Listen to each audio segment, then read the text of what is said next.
tšau, nüüd on uus päev ja ma näitan, kuidas mu jalgadel siis läinud on, et ütleme nii palju, tegelikult kui sokid on jalas, siis sokid lähevad pärast väga rõvedaks ja sest need nahatükid jäävad kõik soki külge. Nii et ma vahetan mitu paari sokke päevas. See on hea, et vähemalt jalad ei haise, et rõvedad näevad välja, aga vähemalt ei haise. Aga sellised näevad jalad välja praegu. Nagu näha, siis siin kanna peal tuleb päris palju. Ülevalt poolt on juba natuke ära tulnud ja külgede pealt ka enam väga ei ole ja siit pealt ka ei ole. Teine jalg, siin natukene ja siin kanna peal on päris palju. Aga nii palju, kui ma tunnen, siis barbad on küll hästi pehmed ja neid on jumala käsi nokkida. Kuigi see on väga rõve. Ma loodan, et keegi samal ajal ei söö. Kellelgi on närvid läbi, siis võib endale jalamaski teha, siis on hea nokkida.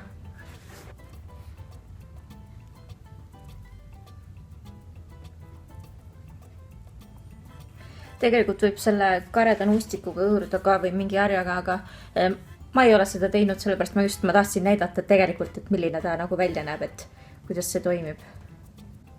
Aga ma olen ühe korra veel seda jalamaski kasutanud, aga ma tellisin mingi teise firma käest.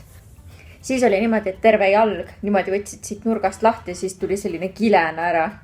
Et oli päris creepy, aga siin on natuke rohkem on selliseid üksikuid nahaosasid, mis nagu ära tuleb, aga ma ei mäleta, kust ma enam tellisin või minu arust sealt enam ei saanud tellida.